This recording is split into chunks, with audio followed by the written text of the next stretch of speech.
Pit and the Pendulum by Edgar Allan Poe. I was sick unto death with that long agony, and when they at length unbound me, and I was permitted to sit, I felt that my senses were leaving me. The sentence, the dread sentence of death, was the last distinct accentuation which reached my ears. After that, the sound of the inquisitorial voices seemed merged in one dreamy, indeterminate hum. It conveyed to my soul the idea of revolution, perhaps from its association in fancy with the burr of a mill wheel. This only for a brief period, for presently I heard no more. Yet for a while I saw, but with how terrible an exaggeration, I saw the lips of the black-robed judges. They appeared to me whiter than the sheet upon which I trace these words, and thin even to grotesqueness, thin with the intensity of their expression of firmness, of immovable resolution, of stern contempt of human torture. I saw that the decrees of what to me was fate were still issuing from those lips. I saw them writhe with a deadly locution. I saw them fashion the syllables of my name, and I shuddered because no sound succeeded. I saw, too, for a few moments of delirious horror, the soft and nearly imperceptible waving of the sable draperies which enwrapped the walls of the apartment. And then my vision fell upon the 7 tall candles at the table. At first, they wore the aspect of charity and seemed white and slender angels who would save me. But then, all at once, there came a most deadly nausea over my spirit, and I felt every fiber in my frame thrill as if I had touched the wire of a galvanic battery, while the angel forms became meaningless specters with heads of flame. And I saw that from them there would be no help. And then there stole into my fancy, like a rich musical note, the thought of what sweet rest there must be in the grave. The thought came gently and stealthily, and it seemed long before it attained full appreciation. But just as my spirit came to length properly to feel and entertain it, the figures of the judges vanished as if magically from before me. The tall candles sank into nothingness. Their flames went out utterly. The blackness of darkness supervened. All sensations appeared swallowed up in a mad rushing descent as of the soul into Hades. Then silence and stillness. Night were the universe. I had swooned, but still will not say that all of consciousness was lost. What of it there remained I will not attempt to define or even to describe, yet all was not lost. In the deepest slumber, no. In delirium, no.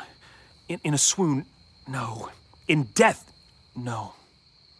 Even in the grave, all is not lost, else there is no immortality for man. Arousing from the most profound of slumbers, we break the gossamer web of some dream. Yet in a second afterward, so frail may that web have been, we remember not that we have dreamed.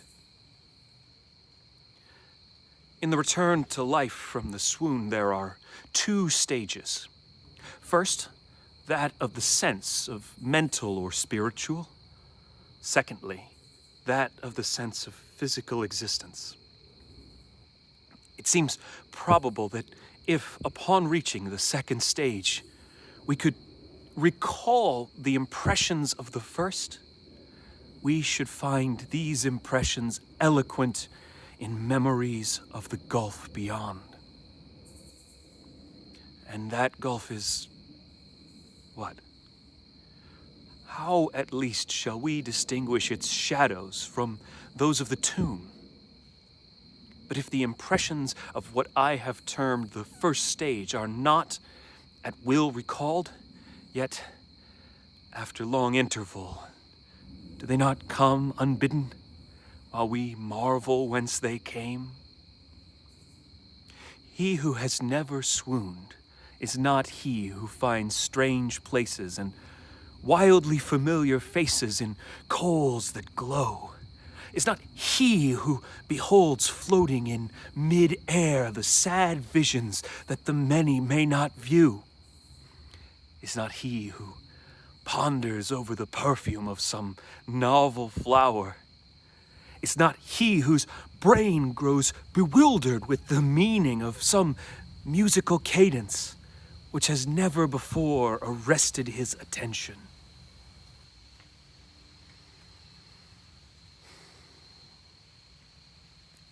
Amid frequent and thoughtful endeavors to remember, amid earnest struggles to regather some token of the state of seeming nothingness into which my soul had lapsed, there have been moments when I have dreamed of success.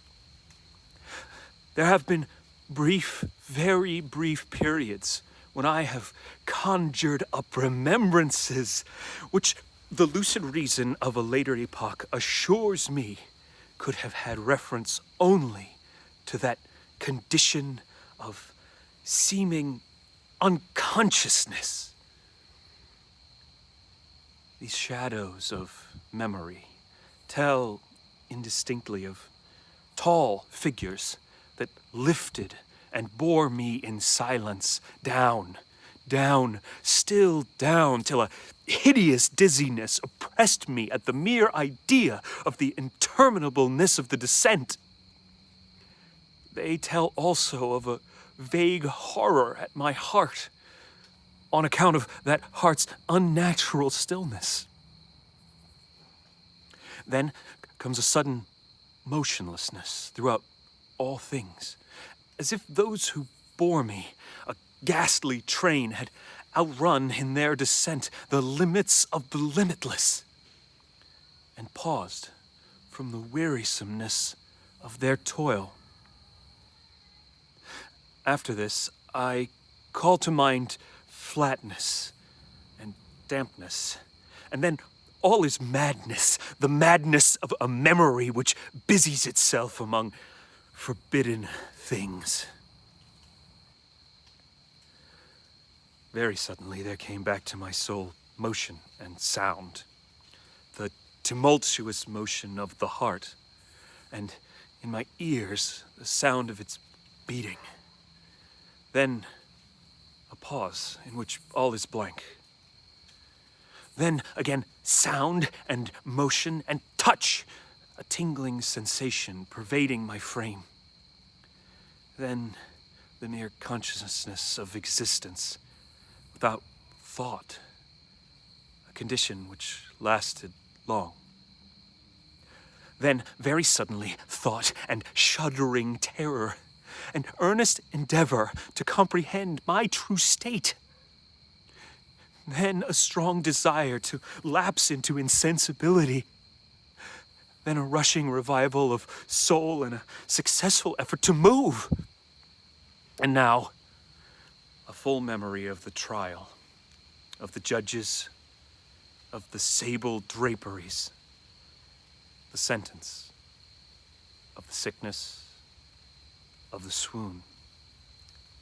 Then entire forgetfulness of all that followed, of all that a later day and much earnestness of endeavor have enabled me vaguely to recall.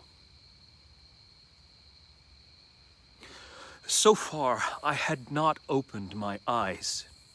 I felt that I lay upon my back, unbound. I reached out my hand, and it fell heavily upon something damp. There I suffered it to remain for many minutes while I strove to imagine where and what I could be. I longed, yet dared not to employ my vision. I dreaded the first glance at objects around me. It was not that I feared to look upon things horrible, but that I grew aghast lest there be nothing to see. At length, with a wild desperation at heart, I quickly unclosed my eyes. My worst thoughts then were confirmed. The blackness of eternal night encompassed me. I struggled for breath. The intensity of the darkness seemed to oppress and stifle me. The atmosphere was intolerably close. I still lay quietly and made effort to exercise my reason. I brought to mind the inquisitorial proceedings and attempted from that point to deduce my real condition. The sentence had passed, and it appeared to me that a very long interval of time had since elapsed. Yet not for a moment did I suppose myself actually dead. Such a supposition notwithstanding, what we read in fiction is altogether inconsistent with real existence. But where and in what state was I? The condemned to death, I knew, perished usually at the auto da fe, and one of these had been held on the very night of the day of my trial. Had I been remanded to my dungeon to await the next sacrifice, which would not take place for many months? This I at once saw could not be. Victims had been in immediate demand. Moreover, my dungeon, as well as all the condemned cells at Toledo, had stone floors, and light was not altogether excluded. A fearful idea now suddenly drove the blood in torrents upon my heart, and for a brief period I once more relapsed into insensibility. On recovering, I at once started to my feet, trembling convulsively in every fiber. I thrust my arms wildly above and around me in all directions. I felt nothing, yet dreaded to move a step lest I should be impeded by the walls of a tomb. Perspiration burst from every pore and stood in cold, big beads upon my forehead. The agony of suspense grew at length intolerable, and I cautiously moved forward with my arms extended and my eyes straining from their sockets in the hope of catching some faint ray of light. I proceeded for many paces, but still all was blackness and vacancy. I breathed more freely. It seemed evident that mine was not, at least, the most hideous of fates. And now, as I still continued to step cautiously onward, there came thronging upon my recollection 1,000 vague rumors of the horrors of Toledo. Of dungeons, there had been strange things narrated. Fables, I had always deemed them, but yet strange and too ghastly to repeat, save in a whisper. Was I left to perish of starvation in this subterranean world of darkness? Or what fate, perhaps more fearful, awaited me? That the result would be death, and a death of more than customary bitterness, I knew too well the character of my judges to doubt. The mode and the hour were all that occupied or distracted me. My outstretched hands at last encountered some solid obstruction. It was a wall, seemingly of stone masonry, very smooth, slimy, and cold. I followed it up, with all the careful distrust with which certain antique narratives had inspired me. This process, however, afforded me no means of ascertaining the dimensions of my dungeon, as I might make its circuit and return to the point whence I set out without being aware of the fact. So perfectly uniform seemed the wall.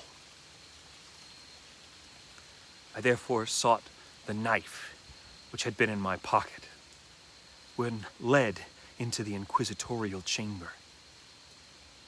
But it was gone. My clothes had been exchanged for a wrapper of coarse serge. I had thought of forcing the blade in some minute crevice of the masonry so as to identify my point of departure. The difficulty, nevertheless, was but trivial.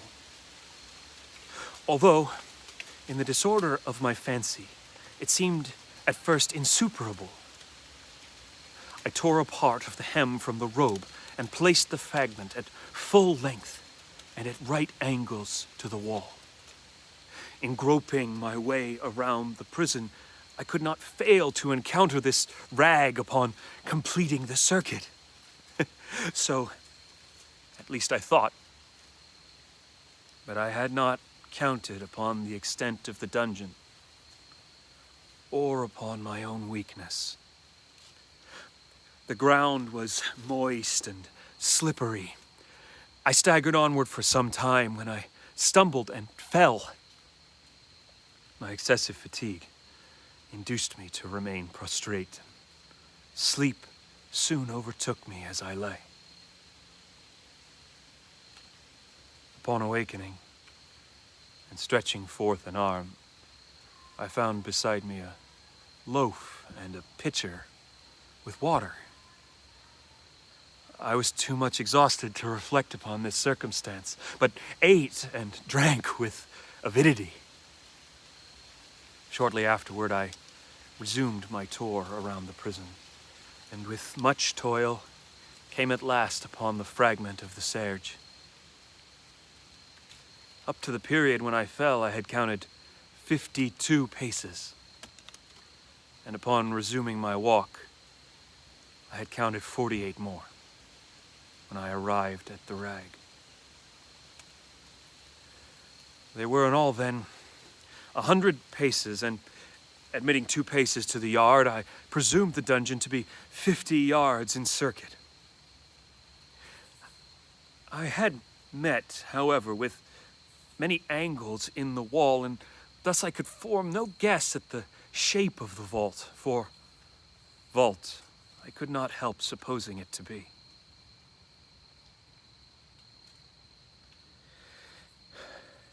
I had little object, certainly no hope these researches, but a vague curiosity prompted me to continue them. Quitting the wall, I resolved to cross the area of the enclosure. At first, I proceeded with extreme caution, for the floor, although seemingly of solid material, was treacherous with slime.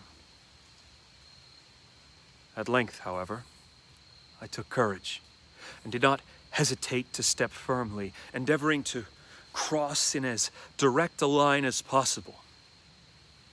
I had advanced some 10 or 12 paces in this manner when the remnant of the torn hem of my robe became entangled in between my legs. I stepped on it and fell violently on my face.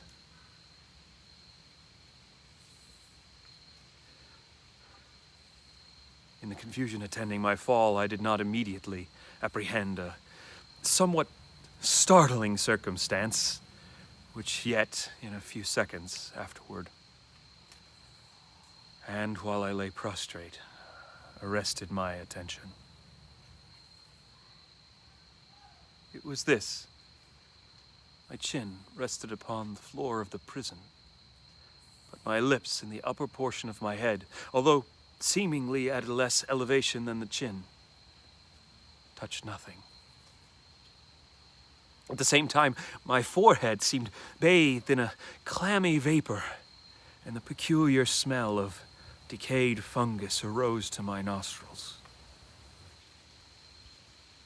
I put forward my arm, and shuddered to find that I had fallen at the very brink of a circular pit, whose extent, of course, I had no means of ascertaining at the moment. Groping around the masonry Just below the margin, I succeeded in dislodging a small fragment and let it fall into the abyss. For many seconds, I hearkened to its reverberations as it dashed against the sides of the chasm in its descent. At length, there was a sullen plunge into water, succeeded by loud echoes.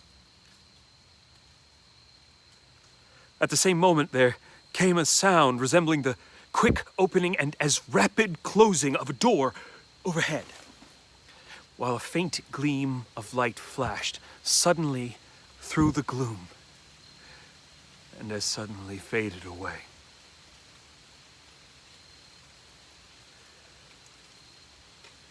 I saw clearly the doom which had been prepared for me, and congratulated myself upon the timely accident by which I had escaped.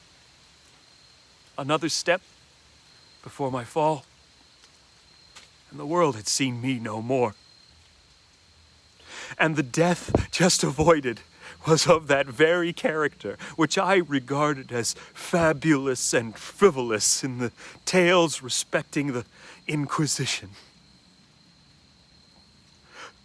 To the victims of its tyranny, there was the choice of death with its direst physical agonies, or death with its most hideous moral horrors. I had been reserved for the latter. By long suffering, my nerves had been unstrung, until I trembled at the sound of my own voice, and had become in every respect a fitting subject for the species of torture which awaited me. Shaking in every limb, I groped my way back to the wall, resolving there to perish rather than risk the terrors of the wells, of which my imagination now pictured many in various positions about the dungeon. In other conditions of mind, I might have had the courage to end my misery at once by a plunge into one of these abysses. Now I was the veriest of cowards. Neither could I forget what I had read of these pits, that the sudden extinction of life formed no part of their most horrible plan.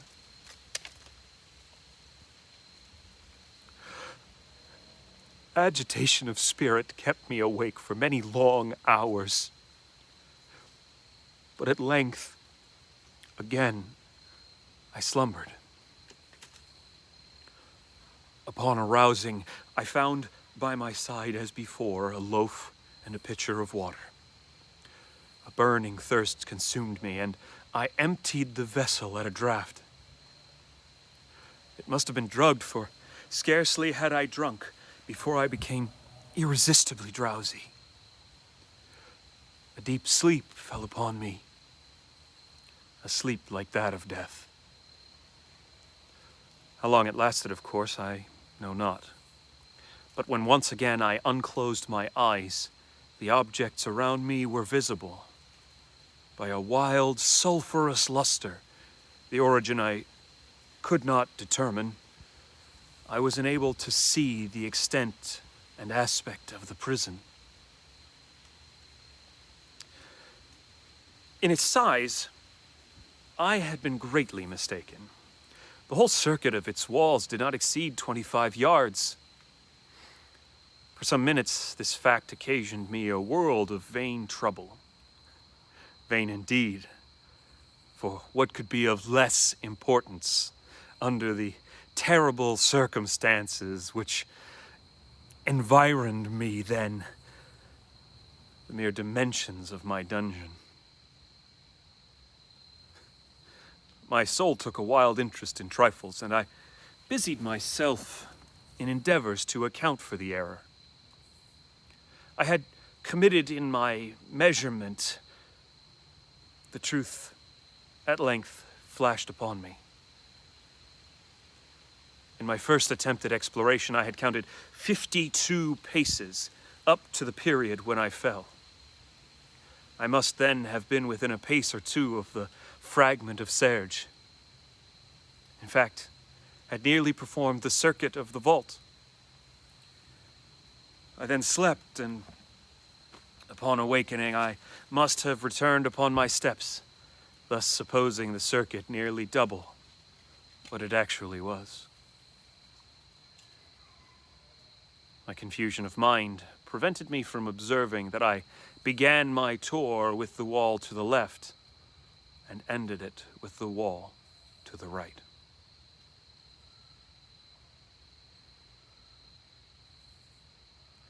I had been deceived, too, in respect to the shape of the enclosure. In feeling my way, I had found many angles and thus deduced the idea of great irregularity. So potent is the effect of total darkness upon one arousing from lethargy or sleep. The angles were simply those of a few slight depressions or niches at odd intervals. The general shape of the prison was square. What I had taken for masonry seemed now to be iron or some other metal in huge plates, whose sutures or joints occasioned the depression. The entire surface of this metallic enclosure was rudely daubed in all the hideous and repulsive devices to which the charnel superstition of the monks has given rise. The figures of fiends in aspects of menace, with skeleton forms and other more really fearful images, overspread and disfigured the walls. I observed that the outlines of these monstrosities were sufficiently distinct, but that the colors seemed faded and blurred, as if from the effects of a damp atmosphere. I now noticed the floor, too, which was of stone. In the center yawned the circular pit from whose jaws I had escaped, but it was the only one in the dungeon.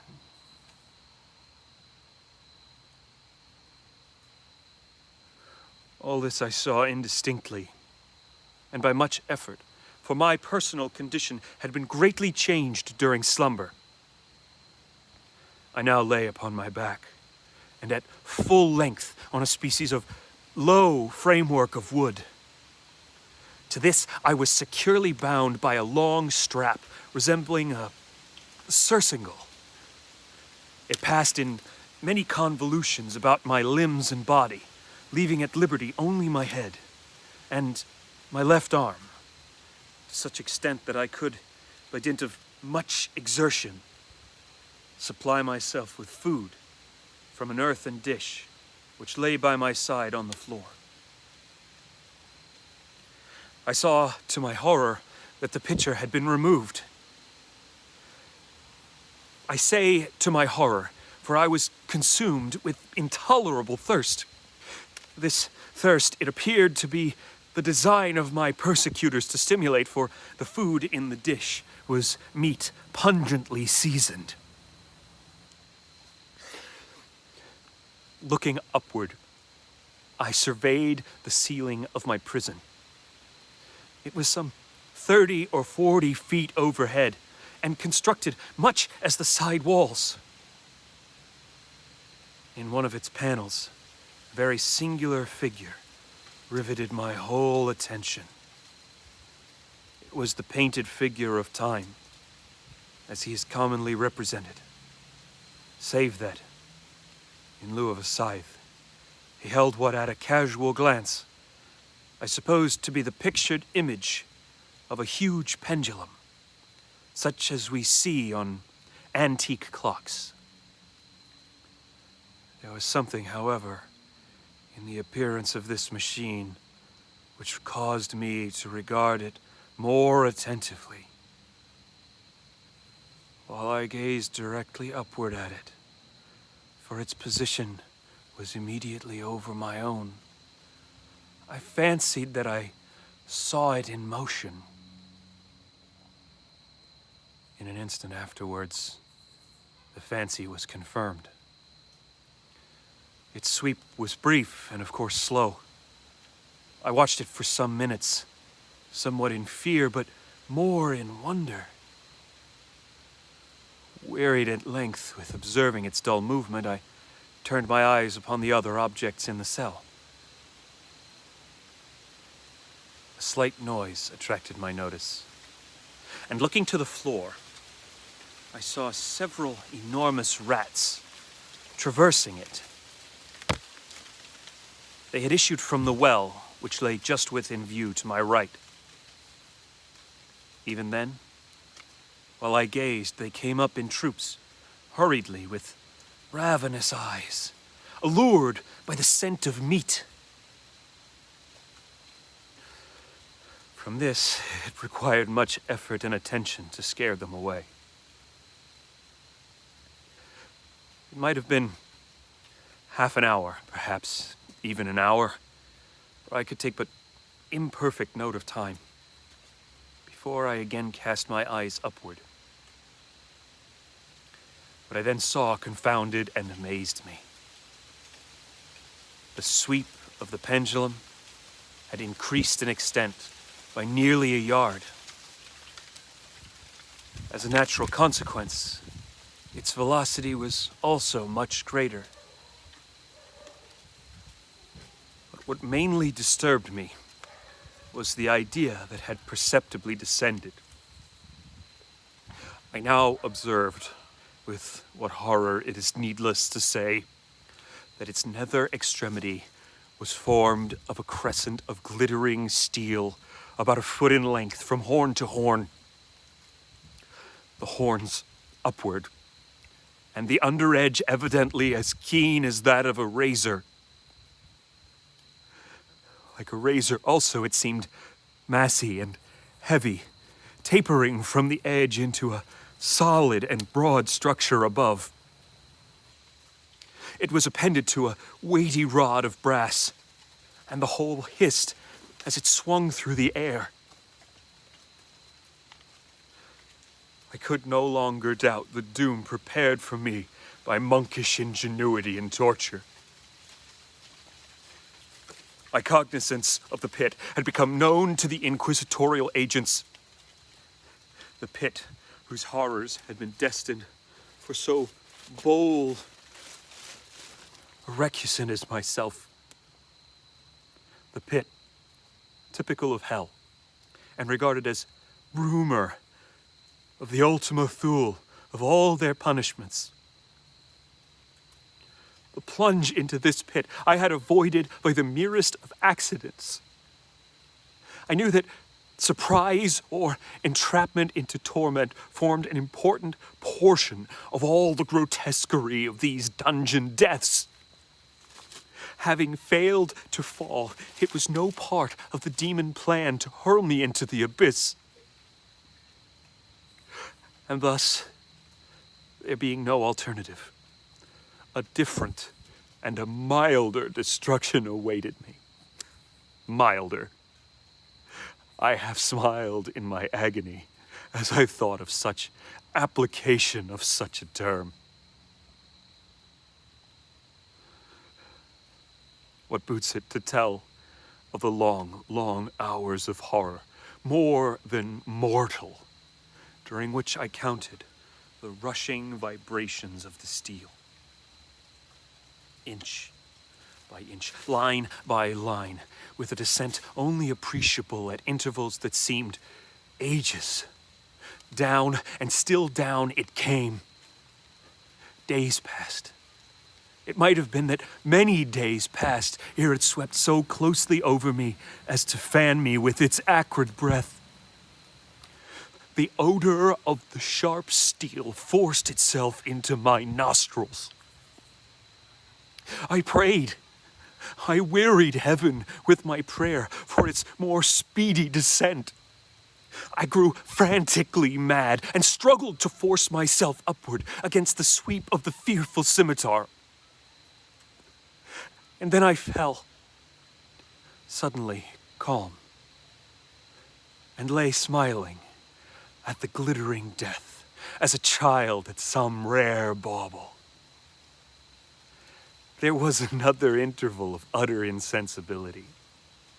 It was brief, for upon again lapsing into life, there had been no perceptible descent in the pendulum.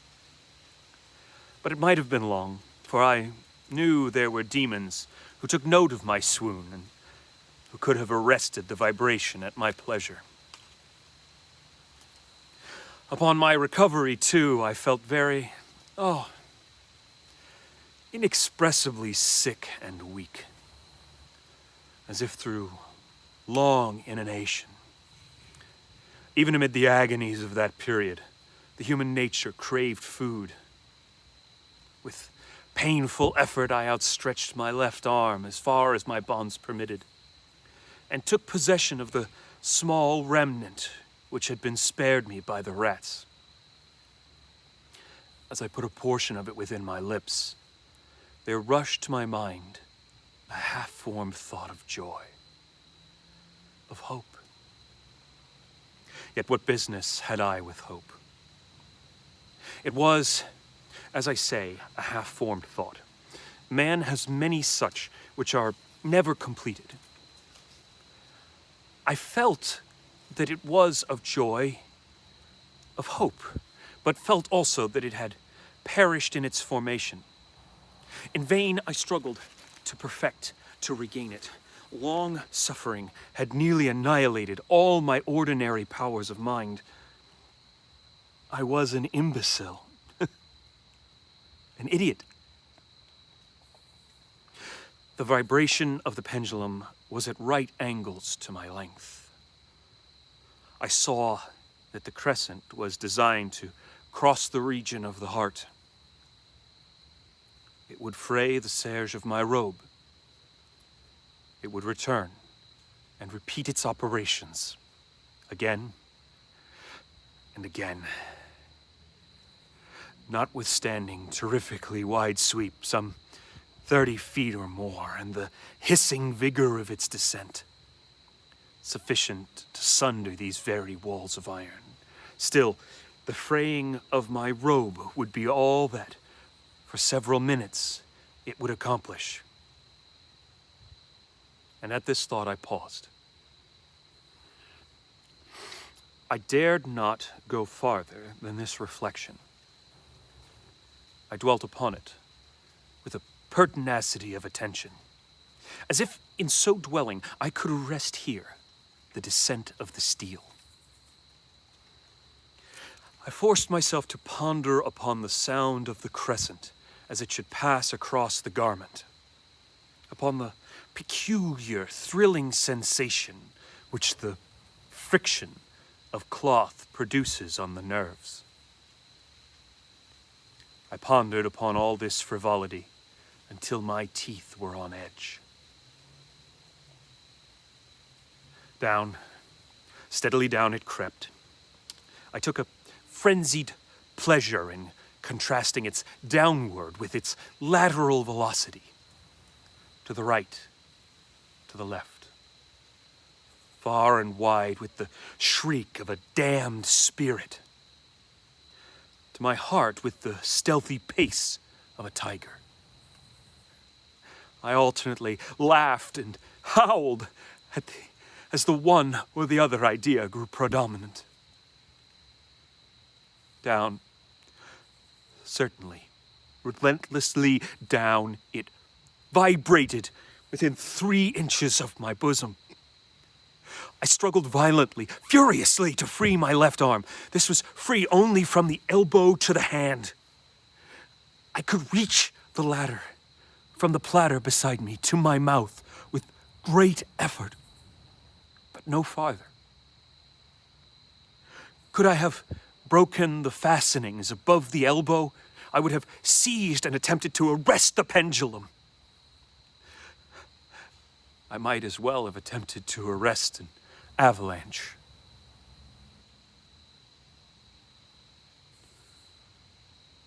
Down, still unceasingly, still inevitably down. I gasped and struggled at each vibration. I shrunk convulsively at its every sweep. My eyes followed its outward or upward whirls with the eagerness of the most unmeaning despair. They closed themselves spasmodically at the descent. Although death would have been a relief, oh, how unspeakable. Still I quivered in every nerve to think how slight a sinking of the machinery would precipitate that clean, glistening axe upon my bosom. It was hope that prompted the nerve to quiver, the frame to shrink. It was hope, the hope that triumphs on the rack, that whispers to the death, condemned even in the dungeons of the Inquisition. I saw that some 10 or 12 vibrations would bring the steel in actual contact with my robe. And with this observation, there suddenly came over my spirit all the keen, collected calmness of despair. For the first time during many hours, or perhaps days, I thought, it now occurred to me that the bandage or surcingle which enveloped me was unique. I was tied by no separate cord. The first stroke of the razor-like crescent athwart any portion of the band would so detach it that it might be unwound from my person by means of my left hand. But how fearful, in that case, the proximity of steel. The result of the slightest struggle, how deadly. Was it likely, moreover, that the minions of the torturer had not foreseen and provided for this possibility? Was it probable that the bandage crossed my bosom in the track of the pendulum? Dreading to find my faint, and as it seemed, in last hope, frustrated, I so far elevated my head as to obtain a distinct view of my breast. The surcingle enveloped my limbs and body close in all directions, save in the path of the destroying crescent. Scarcely had I dropped my head back into its original position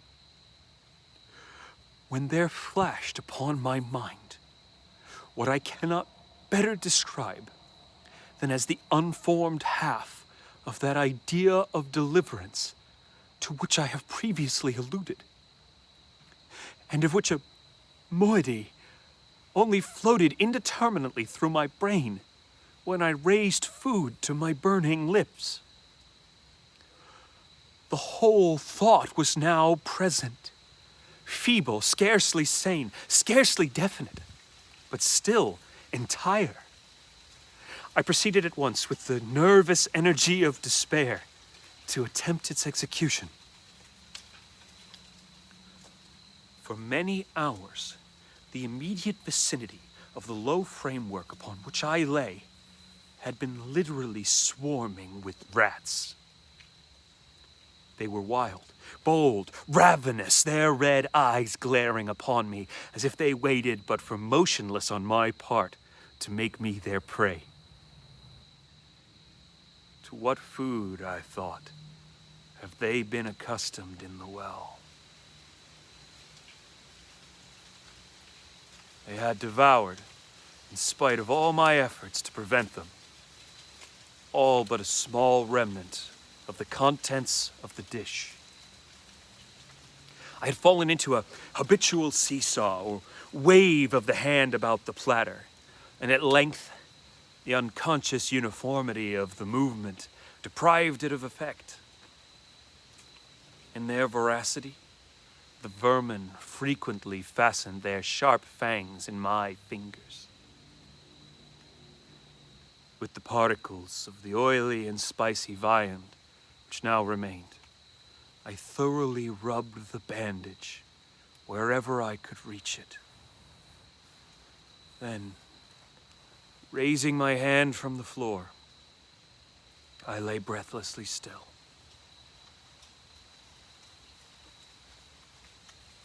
At first, the ravenous animals were startled and terrified at the change, at the cessation of movement.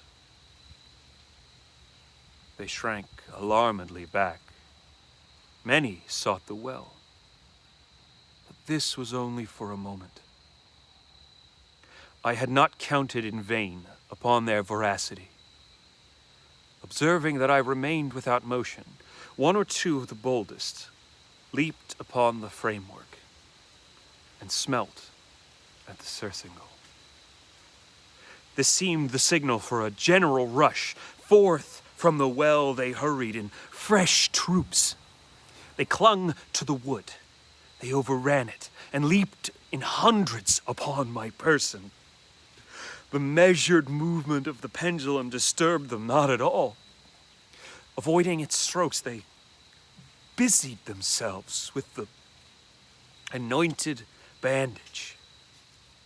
They pressed, they swarmed upon me in ever-accumulating heaps. They writhed upon my throat. Their cold lips sought my own.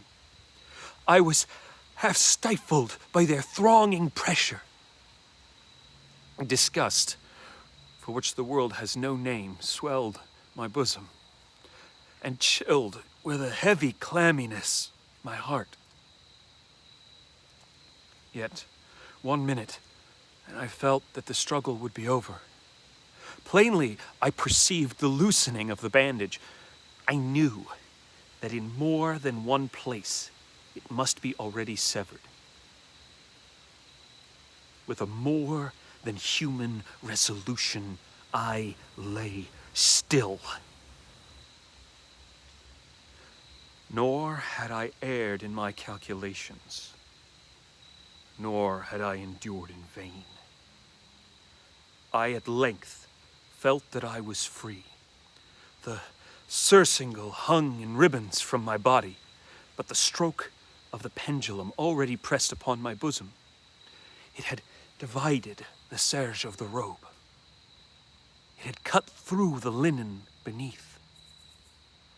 Twice again it swung, and a sharp sense of pain shot through every nerve. But the moment of escape had arrived. At a wave of my hand, my deliverers hurried tumultuously away.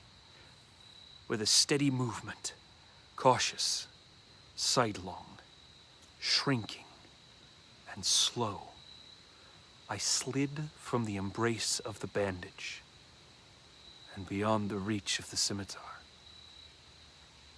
For the moment, at least, I was free. Free! And in the grasp of the Inquisition. I had scarcely stepped from my wooden bed of horror upon the stone floor of the prison when the motion of the hellish machine ceased, and I beheld it drawn up by some invisible force through the ceiling. This was a lesson which I took desperately to heart. My every motion was undoubtedly watched. Free. I had but escaped death in one form of agony, to be delivered unto worse than death in some other.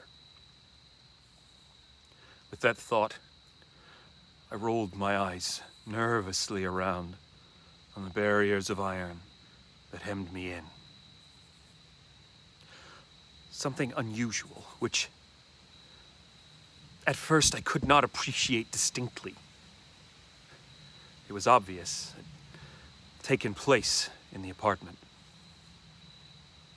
For many minutes of a dreamy and trembling abstraction, I busied myself in vain, unconnected conjecture.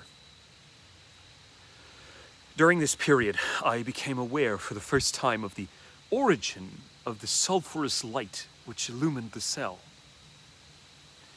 It proceeded from a fissure, about half an inch in width, extending entirely around the prison at the base of the walls, which thus appeared and were completely separated from the floor.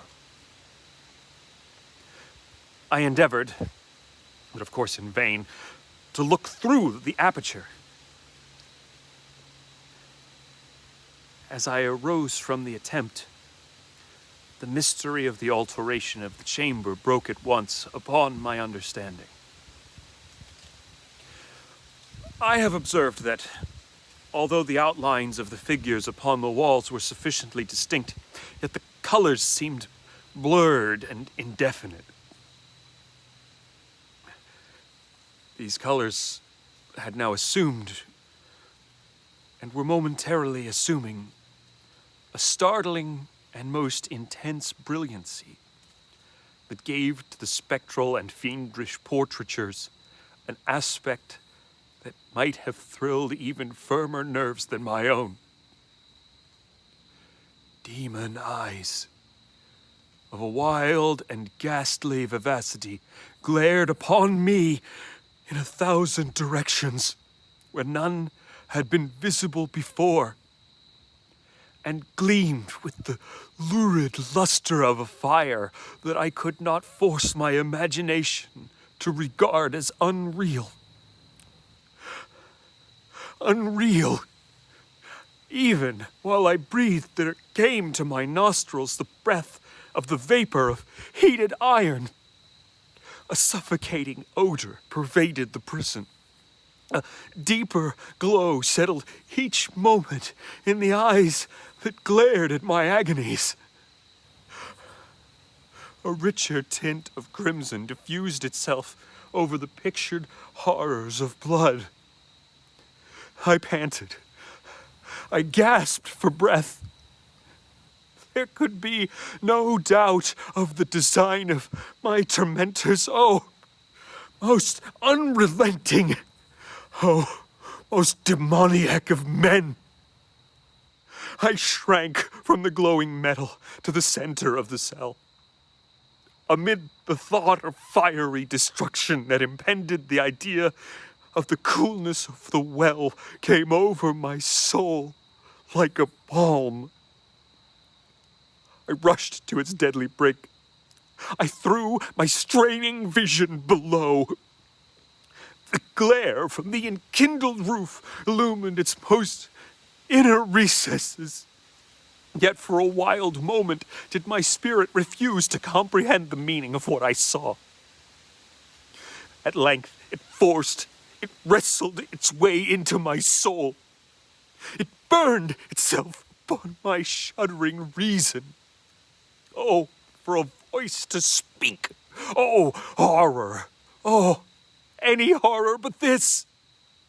With a shriek, I rushed from the margin and buried my face in my hands, weeping bitterly.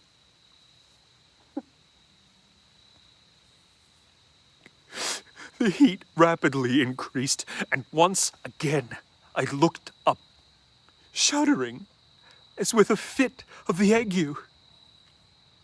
There had been a second change in the cell, and now the change was obviously in the form.